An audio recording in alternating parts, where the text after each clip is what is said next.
Hi again, class. Dr. Masters coming to you from his front porch where I will usually be recording these videos because the weather's gorgeous. This is the second of two videos on Parable the Sower, and there's going to be a third one as well. But the first two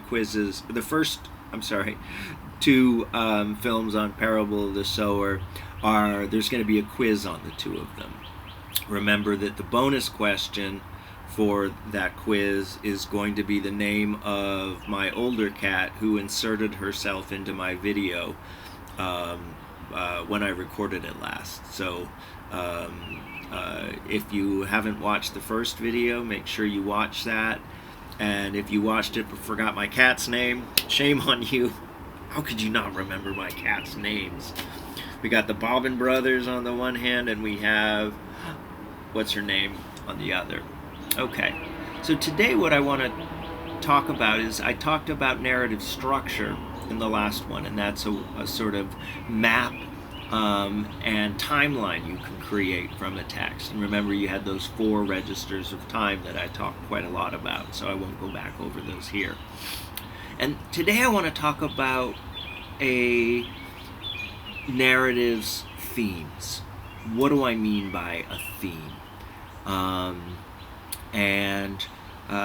What are some themes that are operating that we can point to in Parable the Sower? So the first thing I want to get rid of is the notion that the theme, as I learned in high school, is the overall meaning of the text, right? Some grand generalization that's universal that you can make about this text that you can also apply to some cliched belief system that we have in our own world, such as the theme of Romeo and Juliet is that, I don't know, love is blind and true love conquers all. And you're like, oh, that's great. I could have learned that on the back of a cereal box or in a fortune cookie. I don't need, Shakespeare to tell me that love is blind and conquers all.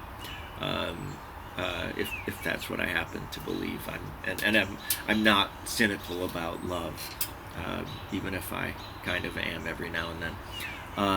You'll notice on my t-shirt today I've got my whales. I'm a big whale fan because Moby Dick is my novel, and if you've noticed, I finally, at the ripe old age of 45, got a tattoo of it's a whale, and then I've got a harpoon in a ship's oar.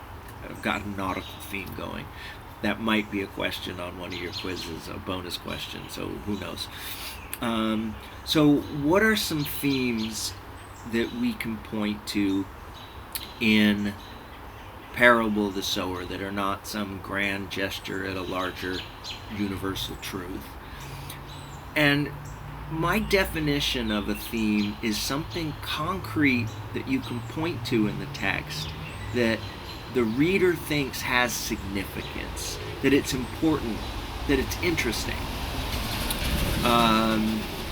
And so I can say this theme is significant. Why? Because of this reason. And those are really important moves to be able to make in your paper. I'm pointing to this thing, and I'm not just going to summarize whatever it is. I'm going to say it has significance because, and here's my reason for it. Now, a thematic element is what I'm most interested in, because those are the most useful in a paper. Because a thematic element is kind of a sub-theme of, a kind of more major theme that is really specific, that you can really drill down on and say, I'm going to make sense of this thing that you might not have noticed in this text. It's not some hidden meaning. You read the book too. I can point this to you and you can say, yeah, it's there, but I don't know what it means. And I say, well, I can tell you what it means because I've studied it.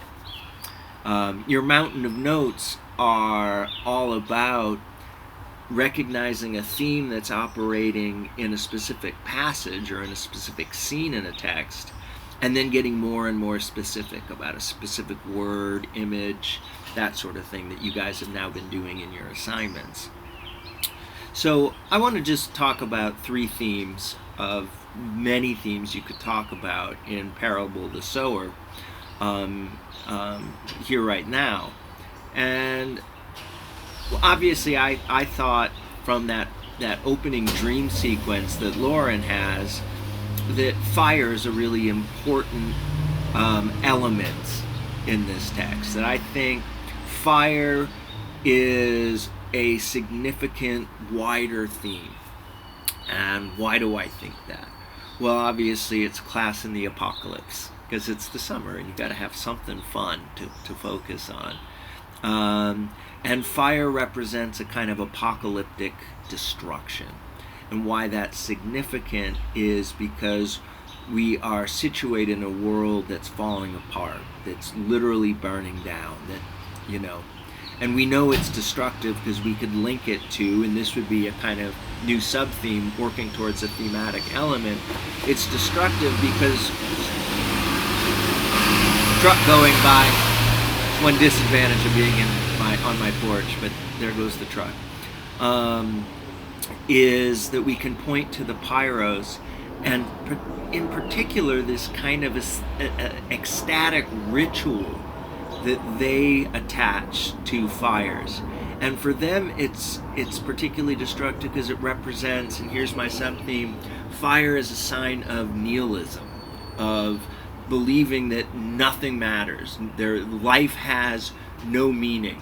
Because it has no meaning, you might as well just burn stuff and celebrate that moment of the burning, and then when it's done burning, what do? You go set some more fires. So that would be fire kind of taking on the thematic element of it linking to a kind of nihilism in the text. Now, fire doesn't always represent that, and I want to move to my second theme, which is that of Earthseed. Now, you can definitely say Earthseed is an important part of this novel, and it's significant because it represents a new kind of belief system rising from the ashes. He even says it's like a phoenix in one of her verses, rising from the ashes and offering new possibilities and potential as an old belief system, that of her father's Christianity in particular, seems to no longer provide any kind of meaningful social action that could at least hold off the apocalypse, if not reverse it.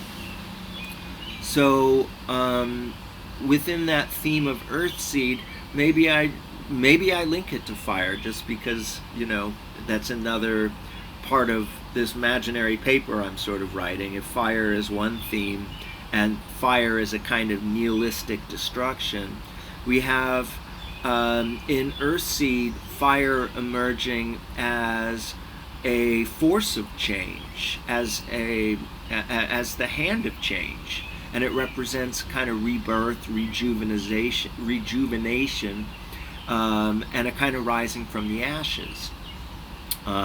So that's my second theme, that of Earthseed and of the restorative powers of fire. Fire is destruction and nihilism. Fire is rebirth and possibility. And those seem to be significantly interconnected with one another. So let me take a third theme in the text, and that's, we'll go with a more social element, and that would be of gender roles in the novel, and gender dynamics and gender conflict. Again, we can definitely point to that and say it exists in the text, and then why is it significant? Well, we might sort of figure out its significance by making it much more specific here. And we might think about the conflict between Lauren and her father. And if we think about it through gender norms and gender dynamics, we start to get to some really interesting places with that. That their conflict is rooted in belief systems that are competing and trying, vying for dominance and for power in a way. all struggles are power struggles, as Lauren says in one of her verses. And obviously Lauren's father, who's unnamed, by the way, I noticed that as I was rereading the book. When does he ever get a name? And he never does. So he's generic patriarch man. And he suppresses Lauren's voice, right? She's trying to give voice to, we've got to change, we've got to adapt, we've got to recognize that these walls aren't always going to be here. And he's like, the walls of patriarchy will always be here, child. And then we see outside the walls something really interesting developing within the Earthseed community that Lauren begins to establish and grow along the way on their journey north, hopefully to jobs and better weather. And we could look at sort of gender dynamics and roles within that community. And one thing we see is, rather than being hard and rigid as they are with the father, they're fluid. Different gendered beings take on different gender identities. Lauren travels as both man and woman, primarily as man, but within her community she's a woman. But that doesn't define her. Now we have somebody like Natividad and her husband, and they seem to be living in a more traditional gender relationship. And there's nothing wrong with that. But if it's offered as the only right way to do things, then that's the problem. We have characters who are, again, somewhere between, gender roles. Gender norms simply aren't the way that the defining feature of this community. So we can look at the Earthseed community and look at it through the lens of patriarchy, and see that community deconstructs patriarchy. It sort of exposes it, and that its seemingly natural laws, its ideological foundations, are in fact fictions. They don't mean anything more than the values that we impose on them. So those are my three themes. The first one being fire, the second one being Earthseed as a religion, and the third one being gender roles, and in particular gender roles within the Earthseed community. And that's all I have for today. This one went a little long. I'll try and keep these to more like 10 minutes. Sorry, this went 13. I'll cut off the next one. I'll make the next one shorter, I promise. All right, signing off.